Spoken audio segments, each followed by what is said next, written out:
ನಾವು ದೇವರ ಮಕ್ಕಳಾಗಿರುವಾಗ ಯೌವನದ ಕಾಲದಲ್ಲಿ ನಮಗೆ ಕಷ್ಟಗಳು, ಶೋಧನೆಗಳು, ಹಿಂಸೆಗಳು ಬಹಳ ಆಗುತ್ತೆ. ಆದರೆ ದೇವರನ್ನು ಮಾತ್ರ ಬಿಡಬೇಡಿ. ಯಾಕಂದರೆ ಯೌವನದ ಕಾಲದಲ್ಲಿ ನಮಗೆ ಕಷ್ಟಗಳು, ಶೋಧನೆಗಳು, ಅದು ದೇವರು ನಮಗೆ ಇದು ಯೌವನದ ಕಾಲಗಳಲ್ಲಿ ನಿಮಗೆ ಕಷ್ಟಗಳು, ಶೋಧನೆಗಳು, ಮಗನೇ ಮಗಳೇ ಬರುವಾಗ ನೀವು ಜಯಿಸಿ ಬನ್ನಿರಿ, ನಾನು ನಿಮ್ಮನ್ನು ಆಶೀರ್ವದಿಸುತ್ತೇನೆ ಅಂತ ಹೇಳಿದ್ದಾನೆ ದೇವರು. ಯಾಕಂದರೆ ನಮಗೆ ಯೌವನದ ಕಾಲದಲ್ಲಿ ನಮಗೆ ಎಷ್ಟೋ ಕಷ್ಟಗಳು, ಎಷ್ಟೋ ಶೋಧನೆಗಳು, ಎಷ್ಟೋ ಹಿಂಸೆಗಳಾಗಬಹುದು. ಆದರೆ ನಾಳೆ ಒಂದು ದಿವಸ ಅದೇ ಯೌವನದ ಕಾಲದಲ್ಲಿ ನಮ್ಮ ದೇವರು ನಮ್ಮನ್ನು 4 ಜನರ ಮುಂದೆ ಎತ್ತವನಾಗಿದ್ದಾನೆ. ನಮಗೆ ಯಾರು ಹಿಂಸಿಸ್ತಾರೋ ಅವರ ಮುಂದೆಲೇ ನಮ್ಮನ್ನು ಎತ್ತಲ್ಪಡುತ್ತಾನೆ. ನಮಗೆ ಯಾರು ಬೇಡ ಅಂತಾರೋ ಅವ್ರ ಮುಂದೆ ನಮ್ಮನ್ನು ಹೆಚ್ಚಾಗಿ ಎಚ್ಚಲ್ಪಡುತ್ತಾನೆ. ನಾವು ಯಾರಿಗೆ ಬೇಡ ಅಂತ ಅನಿಸಿಕೊಂಡಿರ್ತೇವೋ ಅವರ ಮುಂದೆ ಒಳ್ಳೆ ಮಗನು, ಒಳ್ಳೆ ಮಗಳಾಗಿ ನಿಲ್ಲಿಸುತ್ತಾನೆ ದೇವರು. ಯಾಕಂದರೆ ನಮ್ಮ ಹತ್ತಿರ ಪರಿಶುದ್ಧ ಇರಬೇಕು, ನಮ್ಮ ಹತ್ತಿರ ನಂಬಿಕೆ ಉಳ್ಳಂಥ ಪ್ರಾರ್ಥನೆ ಇರಬೇಕು. ನಮ್ಮ ದೇವರು ನನ್ನ ಪ್ರಾರ್ಥನೆಯನ್ನು ಕೇಳುತ್ತಾನೆ ಅಂತ ನಂಬಿಕೆ ಇಟ್ಟು ಪ್ರಾರ್ಥನೆ ಮಾಡುವಾಗ ನಮ್ಮ ದೇವರು ನಮ್ಮ ಪ್ರಾರ್ಥನೆಗೆ ಸದುತ್ತರ ಕೊಡುವ ಆತನು. ಯಾಕಂದರೆ ನಮ್ಮ ದೇವರು ಒಬ್ಬೊಬ್ಬರನ್ನು ಕರೆದಾತನು, ಪ್ರತಿಯೊಬ್ಬ ಯೌವನಸ್ಥರನ್ನು ಕರೆದಾತನು, ಅವರು ಮಾಡುವಂಥ ಪಾಪವನ್ನು ಕ್ಷಮಿಸುವ ಆತನು. ಆ ಮಗನೇ ಮಗಳೇ ನೀವು ಬನ್ನಿರಿ ನನ್ನ ಹತ್ತಿರ, ನಾನು ನಿಮ್ಮನ್ನು ಆಶೀರ್ವದಿಸುತ್ತೇನೆ ಅಂತ ಹೇಳಿದರೆ ನಮ್ಮ ದೇವರು.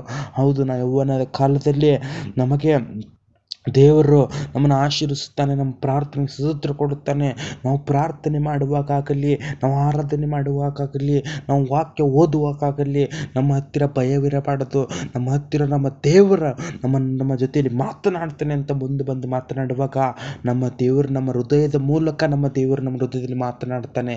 ಯಾಕಂದರೆ ನಮ್ಮ ದೇವರು ಮಾಡಿರುವಂಥ ಒಂದೊಂದು ಉಪಕಾರಗಳನ್ನು ಸ್ಮರಿಸಿ ಪ್ರಾರ್ಥನೆ ಮಾಡುವಾಗ ನಮ್ಮ ಪ್ರಾರ್ಥನೆಯು ನಮ್ಮ ದೇವರಿಗೆ ತಲುಪುತ್ತದೆ.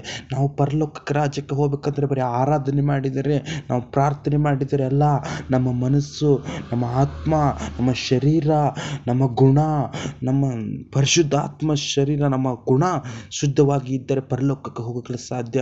ನಾವು ಪರಲೋಕಕ್ಕೆ ಹೋಗಬೇಕಂದ್ರೆ ಪ್ರಾರ್ಥನೆ ಮಾಡಬೇಕು, ಆರಾಧನೆ ಮಾಡಬೇಕು. ನಾನು ಸ್ವಾಮಿ ಹೋದ ವರ್ಷದಲ್ಲಿ, ಹೋದ ದಿನದಲ್ಲಿ, ಹೋದ ಕಾಲದಲ್ಲಿ, ತಾಯಿ ಗರ್ಭದಲ್ಲಿ ಹುಟ್ಟಿ ಬಂದಾಗ ಏನೇನು ಪಾಪಗಳನ್ನು ಮಾಡಿದ್ದೇನೆ, ನಿನ್ನ ನಂಬಿದ ಮೇಲೆ ನಾನು ಎಷ್ಟು ಪರಿಶುದ್ಧನಾಗಿದ್ದೇನೆ.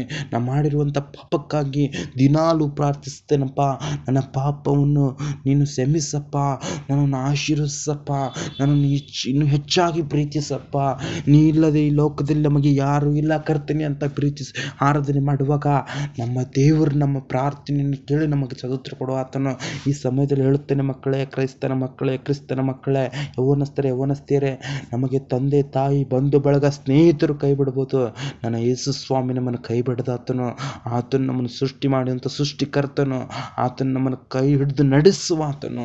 ಒಂದು ಕ್ಷಣ ತಂದೆ ಮರಿಬೋದು, ಒಂದು ಕ್ಷಣ ತಾಯಿ ಮರಿಬೋದು, ಒಂದು ಕ್ಷಣ ಅಣ್ಣ ತಮ್ಮ ಮರಿಬೋದು, ಒಂದು ಕ್ಷಣ ಸಂಬಂಧಿಕರು ಮರಿಬೋದು, ಒಂದು ಕ್ಷಣ ಸ್ನೇಹಿತರು ಮರಿಬೋದು. ಆದರೆ ನನ್ನ ದೇವರು ಮಾತ್ರ ನನ್ನ ಮರೆಯದಾತನು.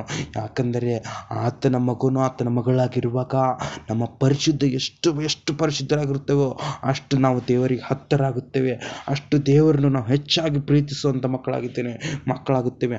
ಹಾಗೆ ನಮ್ಮ ದೇವರು ನಮ್ಮನ್ನು ಕೂಡ ಅಷ್ಟು ಹೆಚ್ಚಾಗಿ ಪ್ರೀತಿಸುತ್ತಾರೆ. ನಾವು ಎಂದೆಂದಿಗೂ ಸದಾಕಾಲ ಪ್ರಾರ್ಥನೆ ಮಾಡೋಣ. ಪ್ರಾರ್ಥನೆಯಲ್ಲಿ ಜಯವಿದೆ, ಪ್ರಾರ್ಥನೆಯಲ್ಲಿ ಸದುತ್ತರ ಇದೆ. ನಾವು ಈಗ ಸಮಯದಲ್ಲಿ ಪ್ರಾರ್ಥನೆ ಮಾಡಿಕೊಳ್ಳೋಣ. ನನ್ನ ದೇವರ ಯೇಸುವೇ ಸ್ತೋತ್ರಪ್ಪ. ಈಗ ಹೇಳುವಂಥ ಒಂದೊಂದು ಪ್ರಾರ್ಥನೆ ನುಡಿಗಾಗಿ ಯೌವನಸ್ಥರನ್ನು ಶುದ್ಧಿಪಡಿಸಪ್ಪ. ಒಬ್ಬೊಬ್ಬ ಯೌವನಸ್ಥರು ದೇವರ ವಾಕ್ಯದಲ್ಲಿ ಭಯದ ಭಕ್ತಿಯಲ್ಲಿ ಬೆಳೆಯಾಗಿ ನೀನು ಕೃಪೆ ಆಶೀರ್ವಾದ ಮಾಡು ಸ್ವಾಮಿ. ಈ ಯೂಟ್ಯೂಬ್ನಲ್ಲಿ ನೋಡುವಂಥ ಪ್ರತಿಯೊಬ್ಬ ಮಕ್ಕಳನ್ನು ಆಶೀರ್ವಿಸಿ ಬಲಪಡಿಸು. ನಿನ್ನ ದಯ ಕೃಪೆ